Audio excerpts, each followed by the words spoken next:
Muy bien, pues me complace presentar a nuestro siguiente invitado. Nos va a hablar de ideario organizacional. No sé, creo que para todos es una persona muy conocida. Ha sido comandante, es excomandante de la Fuerza Aérea Colombiana con su especialidad, piloto militar, y quien cuenta con una maestría en seguridad y defensa nacional, quien hace parte del equipo coordinador de Unidos Somos la Fuerza. Así que, mi general, mire usted, llegó el día, bienvenido. Buenos días, siga, por favor.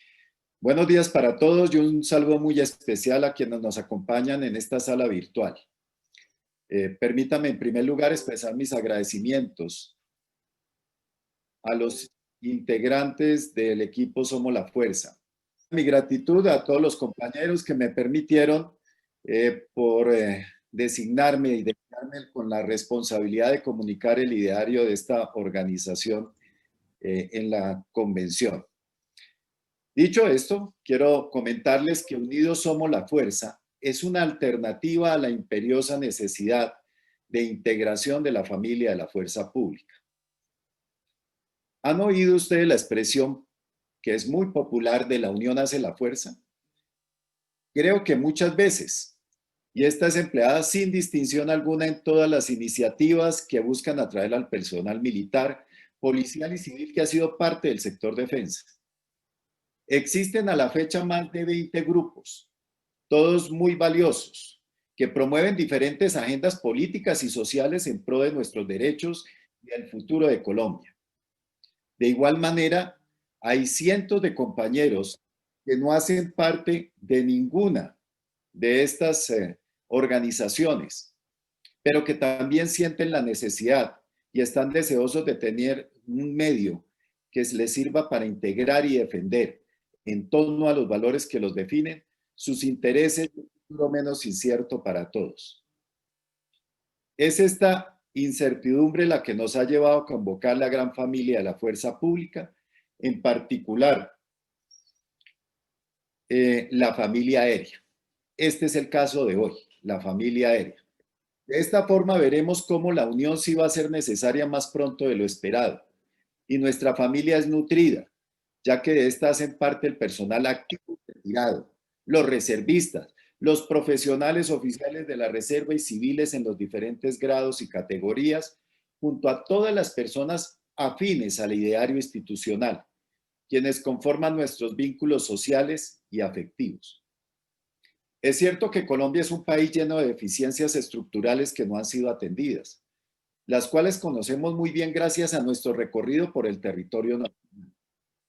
La carencia de condiciones para tener una vida digna, la falta de oportunidades, así como la ineficiencia de las instituciones del Estado han sido, entre muchos otros, elementos que siguen soportando la existencia de la violencia interna y en medio de esta realidad, hoy nos encontramos en este escenario con la satisfacción del deber cumplido y con el deseo de disfrutar unos derechos adquiridos por los años valiosos que dedicamos a la patria.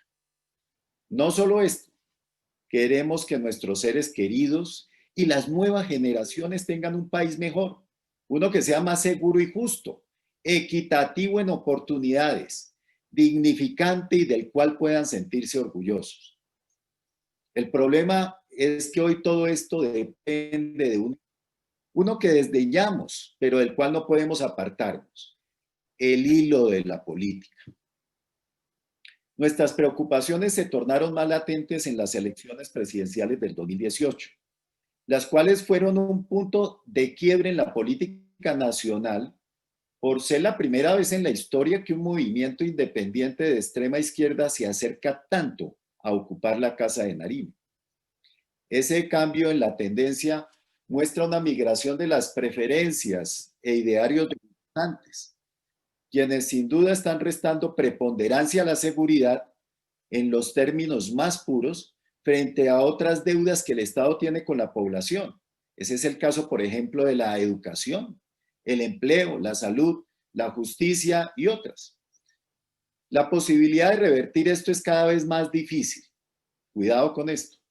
Por un lado, las deficiencias estructurales se mantienen Y por el otro, han ocurrido algunos eventos cuyos efectos no habrán desaparecido al 2022. La fragmentación y debilitamiento de los partidos políticos, la mutación de los grupos armados organizados y los grupos de delincuencia organizada que arremeten contra los líderes sociales por múltiples razones, la protesta social generalizada con sus casos desafortunados como consecuencia de una supuesta represión y exceso de la fuerza, la crisis migratoria venezolana y su impacto en la convivencia y empleo, los acuerdos de La Habana y sus curules gratuitas, y los efectos económicos y sociales que vendrán después de la pandemia son eventos que serán capitalizados por la izquierda en la nueva contienda electoral. Si a esto le sumamos un gobierno que ha sido criticado por su efectividad y las decisiones tomadas, además de una campaña de desprestigio metódico de la fuerza pública, tenemos adicional un sistema de justicia con fallos dudosos, a la legitimación y desconfianza de las instituciones públicas. Y todo esto sumado nos podría decir que para el año 2022 la estabilidad del modelo institucional y económico colombiano puede sucumbir ante el discurso populista empleado por el socialismo del siglo XXI, con unos resultados poco beneficiosos para el país. El socialismo del siglo XXI no nace como una ideología, sino como una línea programática y discursiva en América Latina, siendo el principal proponente Hugo Chávez bajo la influencia del régimen de los Castro. Pero ¿cuáles son las principales características de esta ideología? Primero, acentuar la polarización socioeconómica para presentarse de forma mesiánica ante los votantes con mayores necesidades, que en el contexto de la región son la inmensa mayoría. ¿Qué significa esto? Propender por la lucha de clases, instaurar nuevamente este concepto. Segundo, un gasto público desmedido en programas asistenciales sin un plan para la sostenibilidad de largo plazo o la creación de condiciones de desarrollo. Tercero, una postura antisistema y señalamiento del opositor como traidor o enemigo de la inmensa mayoría. Y un cuarto elemento que es el férreo control del Estado a los medios de comunicación y los sectores estratégicos para la generación de recursos, llegando a puntos de emplearse la expropiación y la nacionalización o estatalización. Paradójicamente, los países que cobijaron el socialismo del siglo XXI vieron cómo el beneficio social que causaron en el corto plazo se esfumó en la huida de capitales, el cierre de las empresas privadas, los altos niveles de inflación, la devaluación de su moneda, una inmensa deuda externa y la aparición de una corrupción voraz en el estamento público, quedando en una situación peor a aquella que buscaban solucionar. El problema con estas corrientes ideológicas no está en qué desean lograr, sino en los medios y modos que sugieren y emplean para ello. Y es que resulta difícil no aceptar la importancia de evaluar y atender los temas que interesan a la justicia social con una mayor diligencia y sin tanta estigmatización como son, por ejemplo, una economía más humanizada, la equidad social, la igualdad de oportunidades, la lucha contra la corrupción, la disminución de la pobreza, los derechos laborales y sindicales y el estado de bienestar. Es en ese cómo donde dormitan los riesgos para la fuerza pública, sus retirados y el país en general. Uno de los tantos escenarios que se podrían materializar en el sector público posterior a la victoria de la izquierda en el 2022, si ésta se llegara a dar, es la redistribución del presupuesto del sector defensa hacia otras carteras más acordes a su agenda, como tenemos la educación, la salud, la vivienda, el medio ambiente, entre otros. En un principio, ello no parecería problemático, pero la realidad es que el sector tiene hoy un serio problema de sostenimiento debido a la inflexibilidad de su gasto, pues el pie de fuerza activo y personal retirado consume la gran mayoría de los recursos. Una buena porción de la tajada del ponqué se consume en gastos de funcionamiento. Así, una baja sustancial en los rubros afectaría directamente la capacidad operacional y administrativa de la fuerza pública, dejando como solución tres alternativas de corto plazo que no son excluyentes. La primera, una posible disminución del pie de fuerza con cambio en los esquemas de incorporación y reclutamiento. Segundo, desactivación de unidades o parte de estas o reducción de los niveles de alistamiento. Y la tercera, una pérdida parcial o total de ciertos beneficios al personal activo o retirado y familias. Las consecuencias que tendría para el país una pérdida en sus capacidades en seguridad y defensa son inconmensurables. Solo con la afectación al control territorial se retrocederían décadas en la capacidad del Estado de cumplir con sus fines esenciales de acuerdo a nuestra Constitución política. Esto tendría impactos para Colombia, por ejemplo, en materia de gobernabilidad, desarrollo social y económico, participación política, reputación y niveles de riesgo. De igual manera, no podemos olvidar que nosotros no somos ajenos a las amenazas externas que pueden afectar nuestra soberanía e integridad territorial, como ya ha sucedido en el pasado. Por lo tanto, un Estado débil pondría en riesgo nuestros intereses comunes y sueños individuales. La fuerza pública tiene varios miles de hombres y mujeres entre activos y retirados, quienes con su núcleo familiar, padres, esposas, hijos, resto de familia, constituyen una masa crítica de más de 1 millón de colombianos que comparten principios y valores semejantes. Esta población tiene múltiples alternativas para gestionar parte de los riesgos que se visualizan, pero ninguna puede lograrse sin un frente unido. Esta no es la antesala para invitarles a conformar una iniciativa política más, sino a considerar un modelo de organización que permita coordinar lenguajes y agendas, optimizar recursos y sincronizar los esfuerzos para influenciar la opinión pública, para participar en las tomas de decisiones del Estado como proponente u opositor, para fungir como veedores cívicos y, en caso de así decidir, entrar en las contiendas electorales directa o indirectamente. Para esto y muchas cosas más, nace Unidos Somos la Fuerza. Unidos Somos la Fuerza se proyecta como una iniciativa de autorresguardo y protección.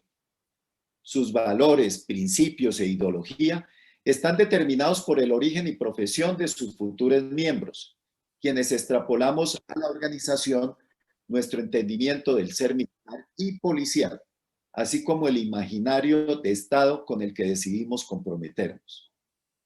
Esto queda en evidencia en la visión y misión que Ernesto nos hizo conocer en la charla anterior, donde se hace especial énfasis en la defensa y promoción de la libertad, el orden, la libre empresa, los valores democráticos y los derechos de los ciudadanos y los de servidores de la fuerza pública. La tarea es, entonces, expandir estos elementos para que sean entendibles por el público en general y para emplearles en la gestión organizacional y el desarrollo programático. Adicionalmente, Unidos Somos la Fuerza cree que se debe luchar por una Colombia donde sea posible vivir dignamente y las necesidades básicas estén efectivamente cubiertas, donde haya oportunidades para el desarrollo profesional, familiar y personal con equidad, donde sea posible sentirse orgulloso de la nacionalidad y origen y el miedo y la incertidumbre no sean una constante, donde se pueda disfrutar de un entorno y medio ambiente sano a plenitud, donde exista una verdadera solidaridad y pertenencia de la vida en comunidad y haya un ejercicio responsable de las libertades individuales y se respete la diferencia. Para lograr esto y muchas otras cosas más, Unidos Somos la Fuerza busca convocar y cohesionar a la gran familia de la fuerza pública a través de un mecanismo de participación en la vida económica, social y política de Colombia. Sin embargo, desea hacerlo con la mayor representación pues como principio de fundación considera que la legitimidad y efectividad residen en el reconocimiento mutuo de sus miembros, sin distinción alguna en virtud del grado, origen o condición.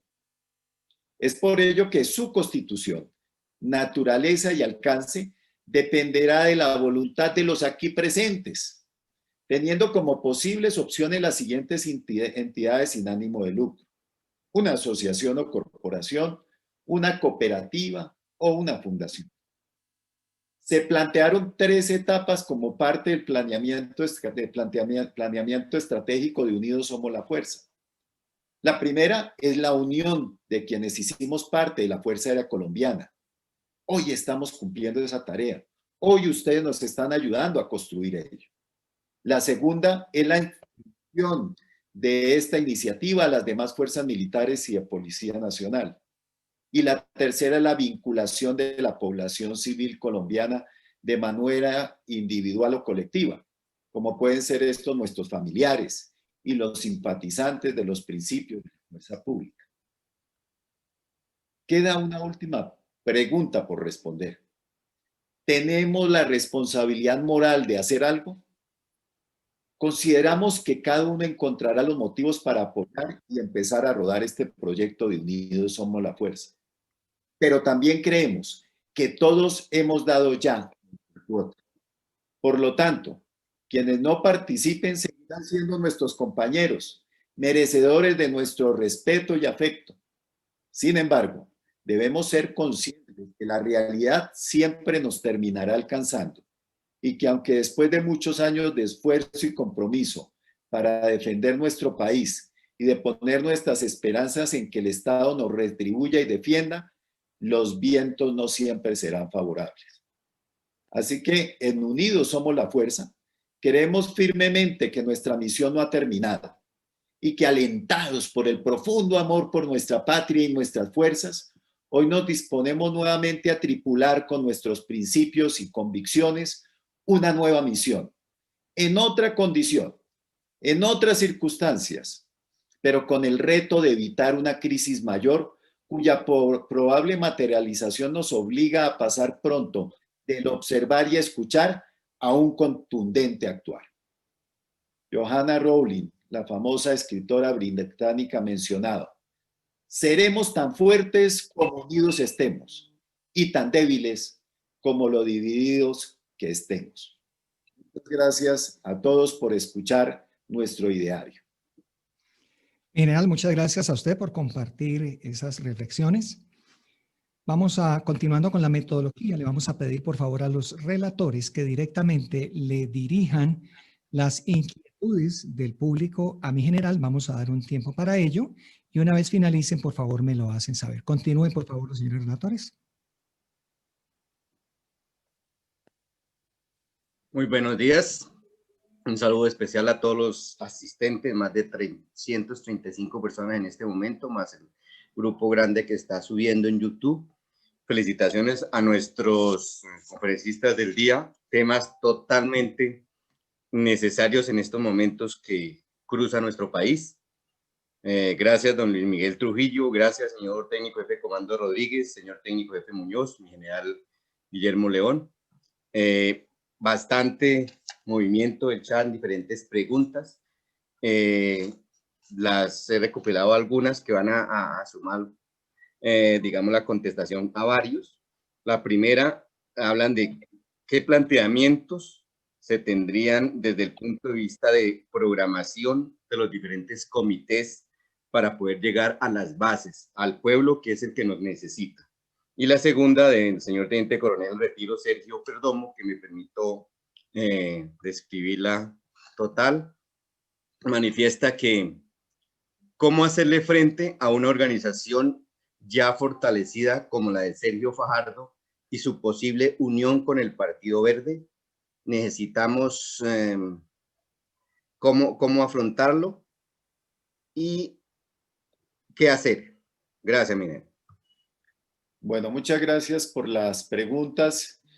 Como mencionábamos y como ha sido nuestro propósito desde que iniciamos, fue formar unos equipos que es parte de nuestra organización corporativa y nuestro gobierno corporativo, que se encarga de ir estructurando los mensajes y determinar la estrategia que hoy se ha planteado en algunas de las conferencias anteriores. De tal manera que sabemos que tenemos que buscar la interacción en los diferentes niveles que representan nuestra reserva de las fuerzas militares y de la Policía Nacional. Y allí se establecerán y se tienen previstos los canales para poder llegar a cada uno de ellos. Hoy estamos empezando esta cruzada. Como lo he mencionado en diferentes oportunidades, continuamos en construcción. Cada día que pasa estamos aprendiendo y desarrollando nuevas líneas para que nuestro mensaje llegue.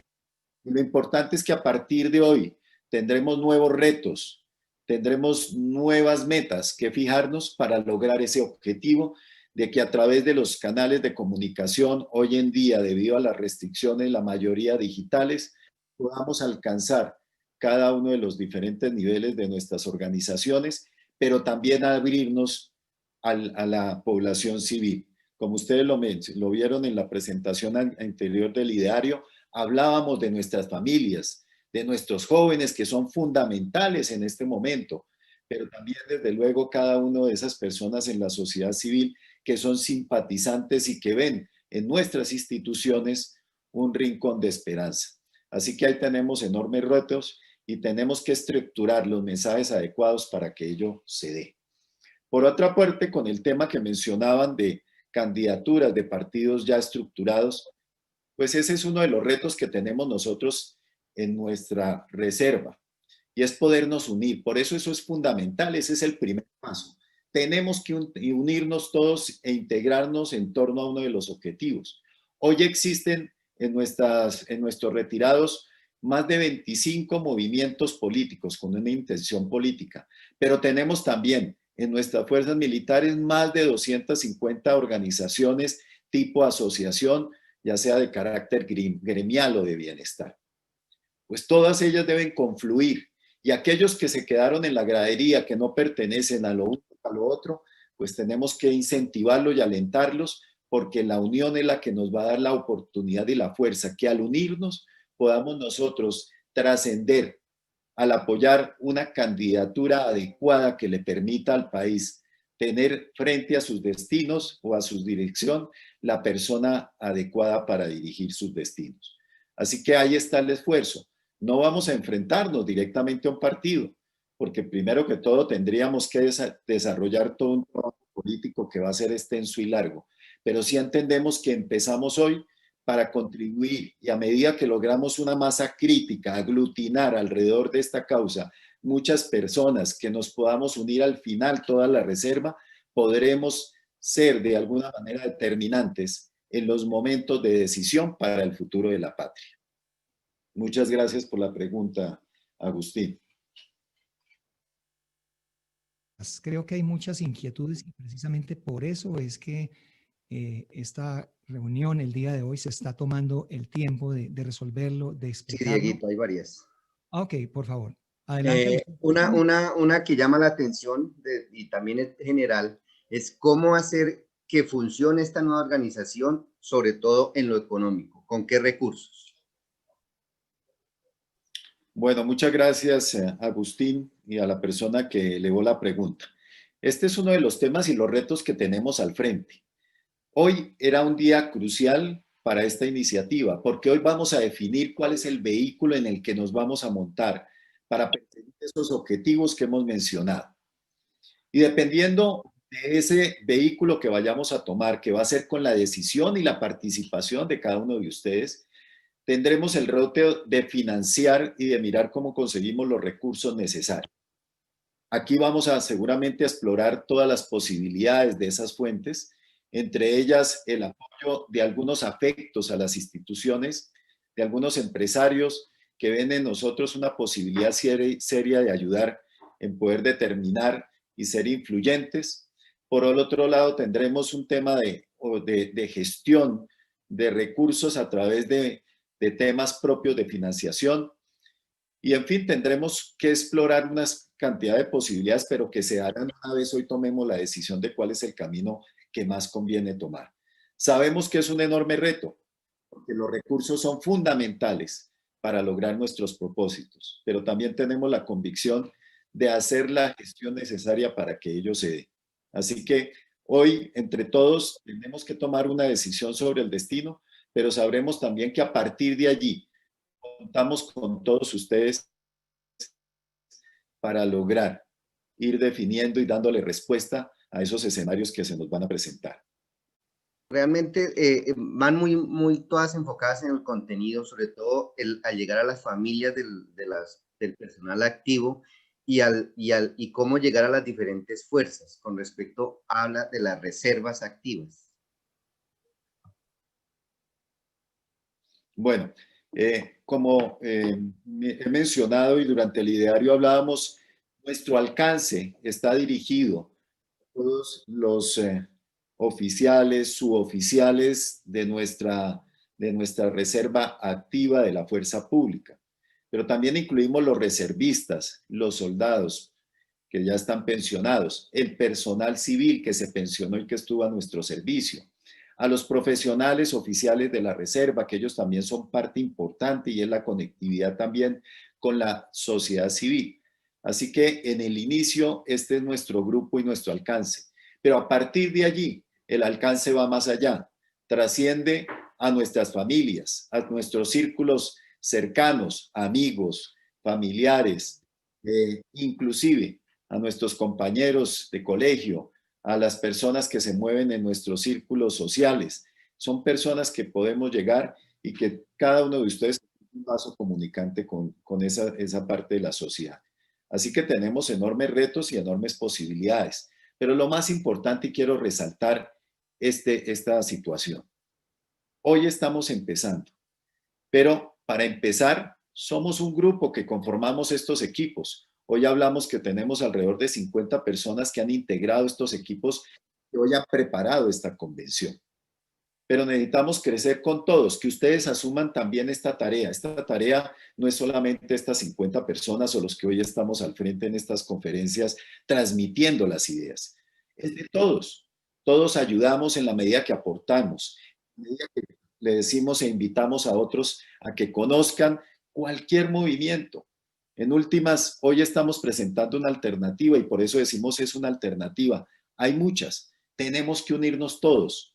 Y lo que tratamos de hacer hoy con la unión y integración de la Reserva de la Fuerza Aérea es motivar, incentivar, marcar rumbo para que las otras reservas también lo hagan, para que todos los retirados de la Fuerza, del Ejército, de la Armada Nacional, de la Policía, también se unan. Llegará el momento en que todos nos unamos, que nos podamos sentar, nos pongamos de acuerdo, porque la unión es la que nos va a dar la representatividad, nos va a dar esa masa crítica. Y lo que estamos es creando un canal, canalizando, sacudiendo el árbol para que aquellos que están sin encontrar ese canal, ese vehículo, vean en esto una oportunidad de llegar. Al final tendremos que estar todos sentados, unidos para lograr resolver el tema de cómo llegamos y qué papel, qué roles podemos desempeñar hacia futuro en los escenarios que se presenten para poder ser determinantes en el futuro de nuestra patria. Pregunta para mi general León. Hernando Rincón pregunta, hace dos preguntas en una, mi general. ¿Qué plan se tiene para la generación de empleo y desarrollo para presentárselo al personal civil y reserva en cabeza y liderazgo de la reserva, pero en trabajo conjunto con los activos? Es la primera pregunta. La segunda pregunta del señor Hernando Rincón, quien ha estado muy activo en el chat, dice, es importante la creación e incorporación de las mujeres y jóvenes para que se puedan lanzar el liderazgo de estos para incentivar. ¿Cómo va esto? Bueno, lo primero decirles, hoy estamos lanzando este movimiento. En estos 3 meses nos hemos dedicado a socializar la idea y a generar una estrategia que nos permitiera ayudar en la unión de todos los retirados de la fuerza pública. Luego, cuando me hacen una pregunta sobre estrategias de empleo, estrategias para poder interactuar y buscar opciones y oportunidades en el sector, le diría honestamente que hoy no hemos trabajado en ese sector todavía, porque estamos en construcción. Nuestra preocupación inicial fue unir unir voluntades, que es lo que hemos hecho. Pero de aquí en adelante, dependiendo de la línea que se decida hoy, tendremos retos al frente que tenemos que ir solucionando. Muchos retos. Tenemos retos para la salud. Tenemos un tema que es sensible y neurálgico para todos en el tema de nuestra salud. Tenemos que darle viabilidad. Tenemos que darle estabilidad. Tenemos que garantizarla que esté allí para el futuro, porque vamos todos a llegar a necesitar mucho de ella cada vez que pasen más los años. Tenemos temas como la estabilidad de nuestros sueldos de retiro y pensiones, garantizar que éstas perduren en el tiempo y que los que tienen esa expectativa hoy y que están en actividad, el día que lleguen a su retiro, esté todavía ella allí esperándolos para que ellos puedan tener ese beneficio y ese reconocimiento. Tenemos temas que hoy se implementaron en la ley del veterano, que fue implementada o fue reglamentada a través de los decretos reglamentarios. Y ahí hay una cantidad de oportunidades que estamos desilvanando, conociendo hoy, y que serán seguramente en la medida que las sensibilicemos y las interioricemos, una posibilidad para aprovechar. Seguramente podremos ahí mirar unas opciones que tenemos a futuro, porque se puede mejorar esa ley.